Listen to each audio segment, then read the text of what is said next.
ভাইয়ের আমার, ইমাম তিরমিজি রহমতুল্লাহ আলাইহি তিনি বলেছেন, এটি এমন এক নির্দেশ যা মানুষের সঙ্গে উত্তম আদর্শ শিক্ষা দেয়। সুবহানাল্লাহ, উত্তম আদর্শ শিক্ষা দেয়।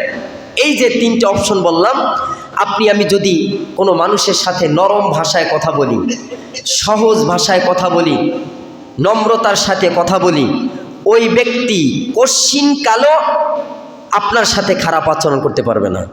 কারণ এ শিখিয়ে দিয়েছেন কে? আল্লাহ। আল্লাহর কথাটাই। নবী, আপনি ক্ষমা করতে শিখেন, মানুষকে ক্ষমা করবেন। আপনার সাথে হাজার অন্যায় করবে, কিন্তু আপনি কি করবেন? ক্ষমা করে দিবেন। সেই দয়াল নবী আসলেই ক্ষমা করেছেন। তায়েফের ময়দানে রাসূলকে কত রক্তাক্ত করেছেন, আল্লাহ রাসূল এর বিপরীত কিছু করে নাই। আল্লাহ রাসূল ক্ষমা করে দিয়েছেন। আল্লাহ রাসূল বলছেন, এরা আমাকে চেনে নাই, আল্লাহ তাদেরকে হেদায়েত দাও। হেদায়েতের দোয়া করেছেন।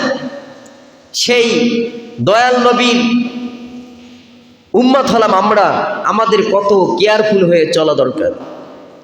এই যে খুজিল আফওয়া, আরেকটি হচ্ছে সূরা আল আরাফের 100 কত নাম্বার? 99 নাম্বার। খুঁজে দেখবেন, 199 নাম্বার আয়াতেই এই কথাগুলি বলেছেন। এখন হযরত ইমাম তিরমিজি রহমাতুল্লাহ আলাইহি তিনি বলেছেন, এটি এমন একটি নির্দেশ যা মানুষের সঙ্গে এটা জড়িত। আচার ব্যবহারের তা আপনার সাথে আমার সাথে জড়িত, ঠিক কিনা? আমি ইচ্ছা করলে ভালো ব্যবহার করতে পারি, আবার ইচ্ছা করলে আমি খারাপ ব্যবহারও করতে পারি, ঠিক কিনা? এটা আমার সাথে জড়িত। প্রত্যেকটা মানুষের সাথে আচার ব্যবহার এটা কিন্তু জড়িত।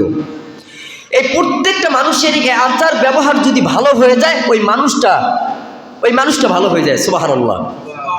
এই আদর্শবান আমাদের সকলের হতে হবে। এখন আল্লাহ রাব্বুল আলামিন বলছেন, ওয়া'মুর বিল উরফি।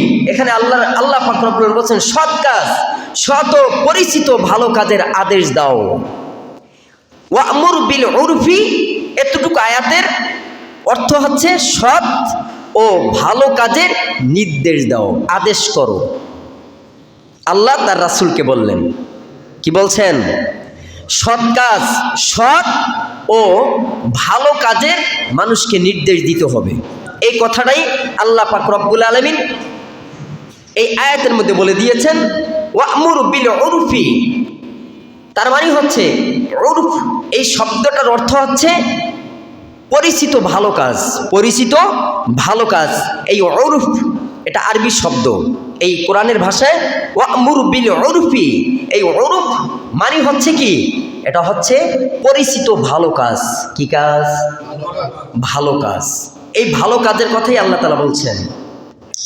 ভাইয়ের আমার, বন্ধুরা আমার, যা হাদিস এবং কোরআন এবং হাদিসে ভালো বলেছেন এবং মানুষের ব্যাপারে ন্যায় এবং কল্যাণের জন্য হয়েছে, এটা পরিচিত।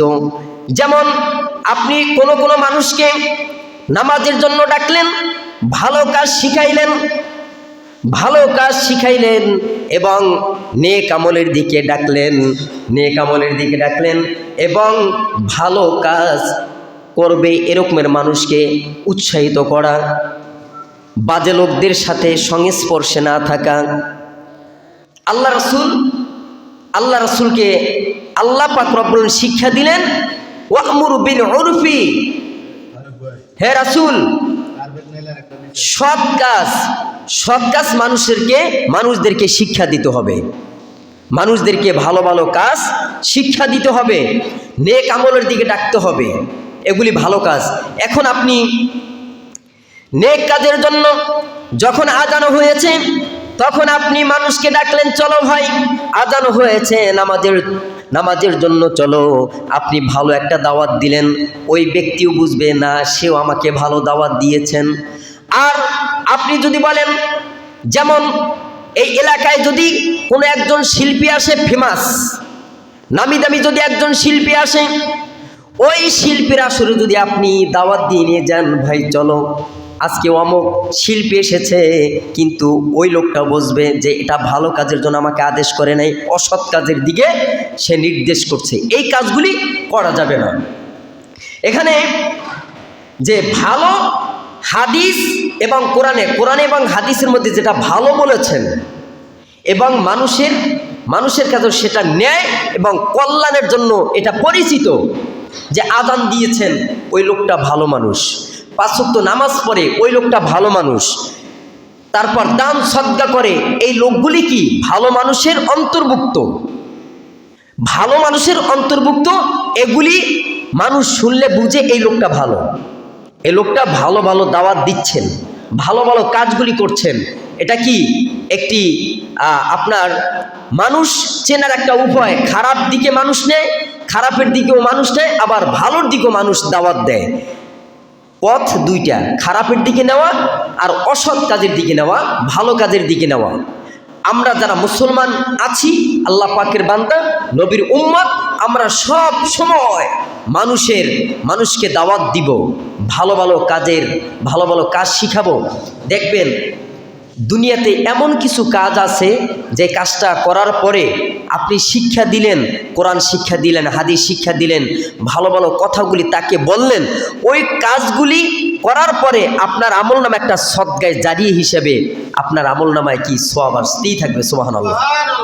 আপনি যদি কোরআন শিক্ষা দেন কাউকে, সে কিয়ামতের আগ পর্যন্ত সে কোরআন পড়বে, মৃত্যুর আগ পর্যন্ত পড়বে, সে আবার ছাত্র তৈয়ার করবে। তার মানে কিয়ামতের আগ পর্যন্ত ছাত্র তৈয়ার হতেই থাকবে। আপনিও মারা গেলেন, আপনার আমলনামায় সদকায়ে জারি অ্যাকাউন্টে জমা হতেছে। সুবহানাল্লাহ। এই যে ভালো ভালো কাজগুলি আমাদের করতে হবে এবং ইসলামের আদর্শিক জীবন ব্যবস্থায় মানুষকে উৎসাহিত করতে হবে। ভাই, তুমি 5 ওয়াক্ত নামাজ পড়বা, তুমি জুব্বা পরবা, টুপি মাথায় দিবা, দাড়ি রাখবা, এই যে ভালো ভালো কাজের দিকে আপনি কি করলেন, উৎসাহিত করলেন, ভালো কাজের জন্য তাকে তাগিদ দিলেন, এর বিনিময়ে কিন্তু আপনি সীমাহীন সওয়াবের অধিকারী হয়ে যাবেন। সুবহানাল্লাহ।